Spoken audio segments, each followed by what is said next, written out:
A vinda do Messias à Terra. Esse foi o evento mais importante da história da humanidade, sem dúvida nenhuma. Até hoje, várias discussões sobre o Messias continuam rolando. Também não era para menos. Os seus feitos na Terra mudaram literalmente a história. Conhecemos o tempo antes e depois de Cristo. Verdadeiras revoluções começaram após a sua doutrina se espalhar. A maioria dos países formaram suas constituições com base na doutrina cristã, embora a maioria dos estados seja de fato laico. Mas o fundamento para a criação de várias leis, como por exemplo proibir o pai de casar com sua própria filha, a filha casar com sua mãe e etc, etc, tudo isso vem de raiz cristã, já que antigamente era comum o rei às vezes casar com a sua própria irmã ou com sua mãe, como no caso de Calígulas, ou voltando um pouco mais, na antiga Babilônia. Isso era feito, era até comum acontecer. Nunca foi muito bem visto, mas acontecia. Assim como outras práticas também. Beber sangue de animais, fazer sacrifício era uma coisa comum. O sangue de animais a gente pode comprovar apenas olhando para a história. Quando você vê as estátuas dos deuses gregos ou romanos, você sempre vê eles muito fortes fisicamente, como se fossem marombeiros. E isso realmente acontecia, porque o sangue dos animais, como boi e cavalo, contém um tipo de anabolizante natural para o homem. E eles, fazendo o consumo disso, ficavam realmente grandes. Todas essas práticas passaram a ser proibidas e mal vistas depois dos ensinamentos cristãos. A Bíblia, na ordem que conhecemos hoje, não é que ela tenha sido escrita nesse evento, como alguns querem insinuar, no Concílio de Nicéia. Ela não foi escrita ali, mas ficou acordado o que entraria nos livros e o que não entraria para formar a Bíblia. A grande questão é que aquilo ali não foi feito apenas por maldade, como alguns também querem taxar. Existem críticas àquilo que foi feito, eu já fiz, tem vídeo aqui inclusive provando, mas é fato também que se viu para separar os evangelhos da mentira que foram escritos na época. Uma das táticas do sistema sempre foi, quando uma verdade escapa, e é um ensinamento milenar, usado inclusive por uma grande agência hoje que quer ser a polícia do mundo, de um país de primeiro mundo, a potência mundial. E esse agente disse o seguinte, que quando uma grande verdade escapa, algo sigiloso que o sistema não queria que as pessoas soubessem, o que eles fazem imediatamente é inventar mais 8 a 12 a 20 versões daquela mesma história, cada uma mais estrambólica do que a outra, muitas dessas versões fazendo inclusive mais sentido do que a verdade, e é espalhado junto, quase que ao mesmo tempo. As pessoas, ao ter tantas versões, começam a escolher a que melhor acham, ou a que escutou primeiro.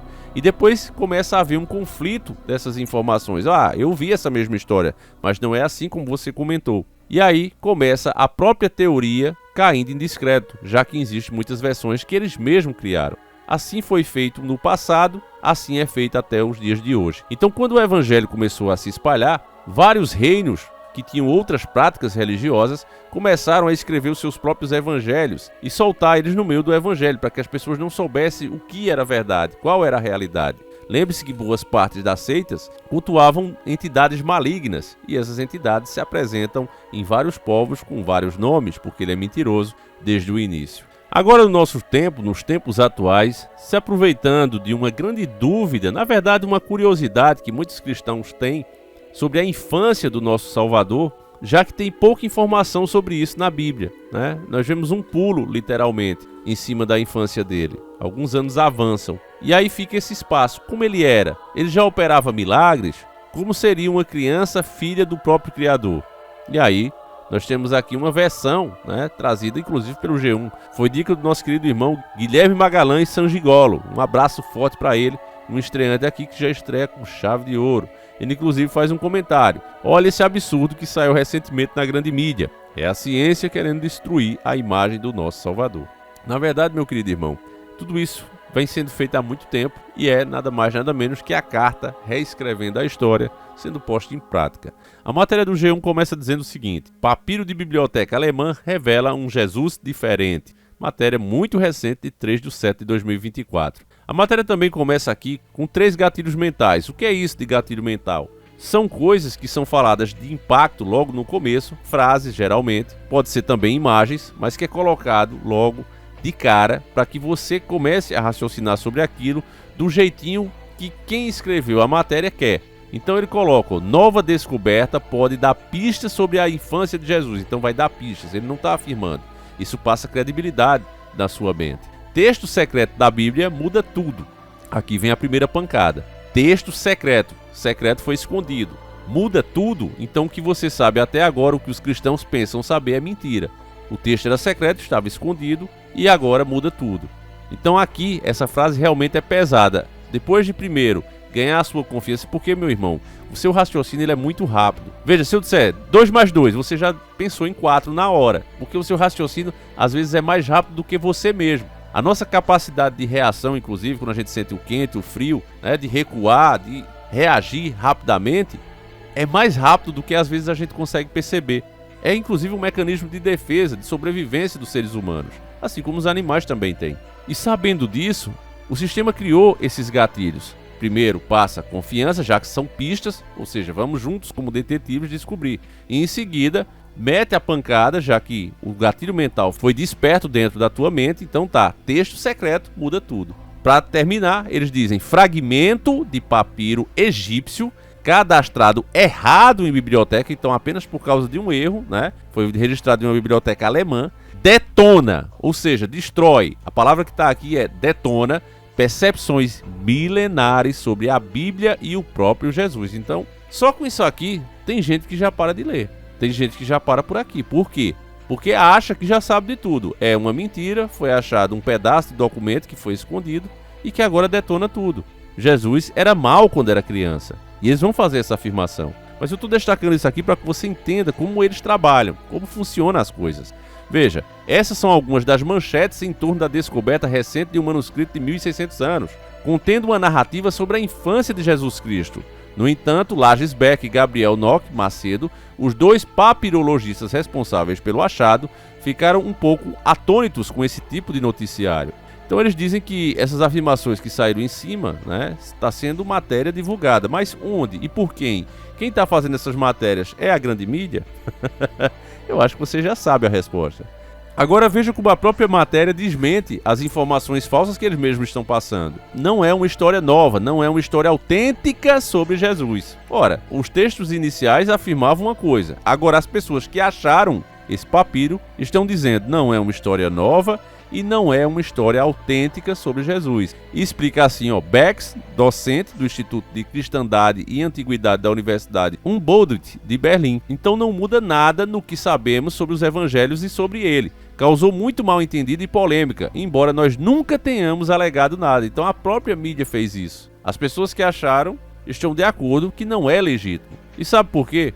Segundo eles, esse papel tem 1600 anos, ok? Se você procurar aí no próprio Google, é dito que Jesus veio ao mundo há 2027 anos. O papiro, ainda que fosse real, essa data que eles estão dizendo, tem 1600 anos, então ele é muito mais recente. Ele foi escrito muito depois da vinda do Messias. E com o intuito, como eu falei no começo do vídeo, apenas de distorcer, de causar confusão, tentar jogar um pouco de lama na história do Criador. E eu posso provar isso com o próprio texto. Não é apenas uma narrativa ou achismo meu. Veja só, vamos lá. Ainda assim, o que ambos encontraram é espetacular. Trata-se dos mais antigos manuscritos do assim chamado Evangelho da Infância, ou de Pseudo-Tomé. Trata-se de um texto apócrifo, né? Não tem validade, ou seja, rejeitado pela igreja e nunca incluído no Novo Testamento. Entre os fragmentos está a narrativa de como, aos 5 anos, Jesus está jogando perto de um riacho onde encontra argila com quem faz figuras de pássaros. O pai José o repreende por estar ativo no sabá, o dia de descanso para os judeus. Em resposta, o menino bate as mãos e as aves ganham vida e saem voando. Até aqui você diz, ora, eu acredito nisso. É um milagre bonito. Jesus deu vida àquelas 2 aves, assim como seu pai fez com o ser humano. Jesus, já pequeno, conseguiu também fazer com as aves, né? Fez as aves no barro, bateu as palmas e elas criaram vida. Mas aqui vem a pancada de novo. Apesar de não incluído entre os evangelhos canônicos, o da infância é bem conhecido pelos estudiosos. Que estudiosos? Quem são esses caras? Quem paga o salário deles? Também não interessa você saber. Calcula-se que a transição original, e eu digo isso não sou eu não, tá, família? Estou dizendo isso aqui, que é a mídia, né, que passa as informações assim. Calcula-se que a transição original data-se de meados a fim do século II, com base em outros documentos do mesmo século. Então já diminuiu bastante, né? Era 1600 anos, mas aí foi no segundo século, né? Já que foi reescrito, vamos colocar assim. Que cita o bispo grego Irineu de Lyon, segundo o qual o evangelho é inautêntico e herético. Então essa pessoa, o bispo grego, quando teve acesso, já o considerou falso. De fato, ele contém histórias que surpreendem quem conhece Cristo como figura bondosa e amorosa. Era aqui que a matéria queria chegar. O jovem Jesus tende a ter explosões de raiva e vingança, xinga outras crianças que o aborrecem, pune-as com invalidez ou falecimento, provoca cegueira nos vizinhos, elimina a vida de um professor que o censurou. Por que isso aqui é mentira, família? Por que é que eu posso provar aqui, de acordo com o próprio texto, que é mentira? Se Jesus Cristo, quando era criança, era esse pequeno psicopata que a mídia acabou de narrar, né, o texto supostamente o descreve, a tendência quando ele crescesse era ele ser muito pior. Era o evangelho inteiro estar cheio de coisas como essa. Agora veja, se o Cristo, sendo como era, tentaram o denegrir o tempo todo, o associando a demônios, o que teria acontecido se, ao chegar na sua terra natal, fosse descoberto que ele fez todos esses crimes? A própria psicologia nega isso aqui. Por quê? Ele puniu os outros com invalidez, tornava a pessoa aleijada. A gente vê o quê? O contrário. Ele curando o inválido, mas segundo esse papiro, né, que a mídia está fazendo questão de divulgar, ele tornava as pessoas aleijadas, fazia com que elas falecessem. A gente vê Jesus ressuscitando depois de crescer, o oposto disso aqui. Provoca cegueira nos vizinhos, a gente vê Jesus, né, depois de grande, fazendo o quê? Devolvendo a visão, mas aqui, segundo eles, ele provocava cegueira e elimina a vida de um professor. Então ele não teria respeito às autoridades. Um professor é uma autoridade para você, então ele não respeita isso, ele é um rebelde. Ah, o cara tá aí numa posição para me ensinar, quem é ele para me ensinar? Coisa que você não vê, principalmente quando o próprio Cristo vai nas sinagogas, e nem todas ele foi rejeitado, né? Tinha algumas que o escutavam e via que as palavras dele eram de muita sabedoria.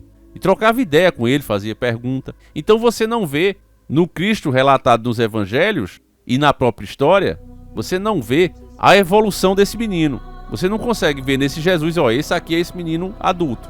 Porque esse menino que o papiro está falando faz o oposto que o Jesus que a gente conhece faz.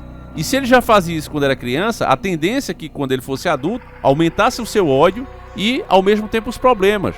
Muito mais pessoas queriam eliminá-lo, queriam bater nele, queriam expulsá-lo. E se ele já fazia isso quando era criança, repito, porque ele não fazia quando era adulto? Já que seria a evolução natural e até justificável em alguns casos, já que ele foi tão perseguido. Mas você não vê isso, ao contrário. O próprio Pedro, quando corta a orelha do soldado que vem prendê-lo, sem ter crime nenhum, ele cura o cara. Então nem de longe dá para você imaginar que esse menino aqui se tornaria o Jesus Cristo que a gente conhece. Não bate as coisas. Deveria ser o oposto, repito. Esse menino aqui com certeza aceitaria, né, ser o líder das pessoas, ser o rei. Provavelmente esse menino aqui é o Deus que eles seguem. E aí eles querem associar a Jesus, distorcendo a coisa, mas não bate, né? Aí eles dizem o seguinte, ó, há muito, especialistas debatem por que o líder religioso deveria ser tratado como herói de travessuras ridículas e banais, nas palavras de um certo autor. Que autor é esse? Especialistas, quem são? Em anonimato. Deveria ser tratado como herói das travessuras ridículas e banais. Eles quiseram dizer rei aqui, né? O rei das travessuras ridículas e banais. Aí nas palavras de um certo autor. Que autor? Quem é o cara? Não é falado. Segundo a mídia, não interessa você saber. Uma vez que o próprio Novo Testamento fornece pouca informação sobre a infância de Jesus. O evangelho do Pseudo Tomé tornou-se muito popular na alta Idade Média e há versões antigas em grego, latim, siriaco, eslavo, georgiano, etiópio e árabe. Nada de novo, né? Sempre fizeram isso com os apócrifos mesmo. E aí eles continuam aqui falando inclusive de uma mulher, né, da mulher de Jesus Cristo. Eu também já fiz vídeo falando disso. Enfim, família, eu acho que nem adianta ler o texto, né, mas o título é esse aí, se você quiser procurar aí e ler ele completo, né, papiro de biblioteca alemã revela um Jesus diferente. Mas é muita mentira. E partindo do ponto de vista lógico e ideológico, isso simplesmente não faz sentido, né? Eles têm que inventar uma melhor para ver se cola. Mas daqui para frente, infelizmente, essa é a parte negativa do vídeo. Daqui para frente, meus irmãos, nós veremos muito mais coisas como isso aqui. Porque a intenção, e esse é o X da questão, não é convencer você, que já despertou, que sabe da espiritualidade. Não é convencer você. Eu não fiz esse vídeo, inclusive, para orientar você. Eu sei que você já sabe de tudo isso. Eu fiz porque eu sei que mais para frente, algum adolescente, algum pré-adolescente, aquela pessoa que está saindo ali da infância e entrando para a fase adulta, ou até um adulto muito jovem que ainda está confuso. Os problemas na vida, às vezes caiu na mão de um lobo devorador, né, como tantos, Edir Macedo, Valdomismo e tantos outros. Então a pessoa vai para ali, ela se sente excluída daquele meio, ela não entende esse evangelho que o cara tem que pagar, e ela tá cheia de confusão. Ela se depara com um texto como esse aqui e ela não vai questionar o pastor, o cara que está fazendo o erro. Ela vai questionar a própria crença, porque é uma pessoa revoltada. Ela sabe que assim é uma forma de desagradar aquelas pessoas. Então eu não ataco a pessoa diretamente, mas eu ataco o que ela pensa, fazendo com que elas fiquem revoltadas. É exatamente assim. Então é muito triste isso que está acontecendo. E daqui para frente, nós vamos ver cada vez mais papiros desses sendo revelados, cada um mais velho do que o outro. Justamente porque a intenção é essa. Não é convencer você, não é convencer eu, não é nos convencer, é convencer justamente aqueles que estão mais confusos. Eu estava assistindo um filme, se vocês depois quiserem eu faço um vídeo ou fazer no canal 1, que se chama O Ritual do Livro Vermelho. E é um filme barato, um filme meio trash, e ele lembra Contos da Cripta. Contos da Cripta você via vários filmes em um só. E nesse filme tem algumas boas histórias, mas no final eles colocam todo o filme a perder, mostrando um casal de mulheres colorido sendo atacado, denegrido pelos irmãos fanáticos de uma igreja, parece mesmo uma seita. E aí a esposa dessa mulher, que eles não sabiam que era, ela faz parte da igreja ali, e ela coloca veneno no vinho dos cristãos. E aí todos falecem ao tomar aquele vinho. E simplesmente as cenas não fazem sentido, porque ao mesmo tempo que eles mostram que os cristãos são maus, é uma seita, fica provado que eles é que eram do bem, porque eles não ceifam a vida da mulher. Eles tentam corrigi-la, de uma maneira muito errada, mas tentam corrigi-la. Enquanto ela ceifa a vida de todos, crianças, mulheres, jovens, sem importar quem. Então essa mensagem é que é passada dentro de um filme como esse, mesmo que a obra seja toda perdida por conta disso, não agrada ninguém. Esse filme vai cair no esquecimento, mas sempre vai ter aquele adolescente, o pré-adolescente, que vai chegar nesse filme e vai alimentar a sua revolta. Hoje, quando a gente vê alguns, já hoje, né, nos tempos de agora, quando você vê alguns falando sobre o evangelho, sobre o cristianismo, você vê muito ódio nas palavras, porque é incentivado através dessas obras. Você nem entende o porquê. Caramba, mas será que um filme, uma série, causaria isso tudo? Depende do momento. Quantas pessoas, quantos objetos? Vamos colocar aqui, por exemplo, o Mitsubishi Eclipse. Era um carro que você encontrava facilmente pelas calçadas por 8, 12 mil na época. Quando Brian O'Connor acelerou aquele carro nas ruas americanas no primeiro Velozes e Furiosos, em 2001, esse carro pulou de 8, 12 mil para 25 mil naquela época. Hoje, um Eclipse está batendo fácil 48, 50 mil.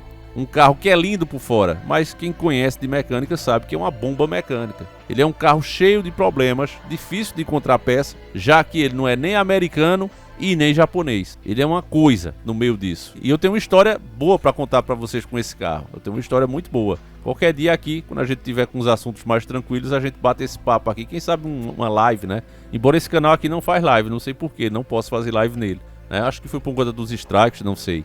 Mas enfim, né? Eu tenho umas histórias boas para contar a vocês com esse carro. Então eu não estou aqui falando sem conhecer, né? Eu sei muito bem. Alternador, né? Levando temperatura, é um defeito crônico nesse carro. Não é à toa que alguns chamam ele de maré japonesa, né? Mas hoje o valor dele é esse, é 48, 50, já tem gente pedindo 80, né? Nos mais prontos, nos mais arrumados, né? Alguns que já tiveram alguns desses problemas corrigidos, mas sempre vai ter, né? O fato é esse. Então, para você ver o poder de incentivo, né, que uma obra de cinema, uma obra de arte, ela consegue ter nas pessoas.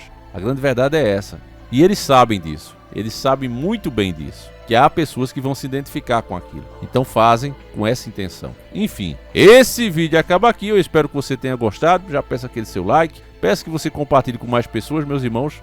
Porque a pior coisa que a gente faz é se omitir, né? Aí os caras tomam conta de vez. A gente já está numa desvantagem grande. Pode ter certeza que tanto agora como daqui a alguns anos, quando alguém pesquisar sobre esse assunto, não vai encontrar o nosso vídeo, vai encontrar essa matéria da mídia, né? E assim eles vão capturando as mentes, já que hoje o combate não é mais igual como era há alguns anos. Antes, eu lembro como hoje, eles faziam os vídeos deles e a gente fazia o nosso. Pensava que não, a gente estava no in-out e eles não, né? Você procurava aí no navegador e você recebia os vídeos mais relevantes sobre o assunto. Agora não. Pode fazer a pesquisa, qualquer notícia que seja, no Brasil e no mundo. Você vai ter sempre, primeiramente, nas primeiras páginas, a recomendação, a indicação dos vídeos feitos pela grande mídia, porque isso foi um acordo feito naquela época que sumiu os anúncios. Olha, vamos dar prioridade à informação verdadeira, à informação segura. E essa quem faz é a grande mídia, segundo eles mesmos, né? Fazer o que, né, família? A gente vai aqui dando as nossas lapadinhas enquanto pode.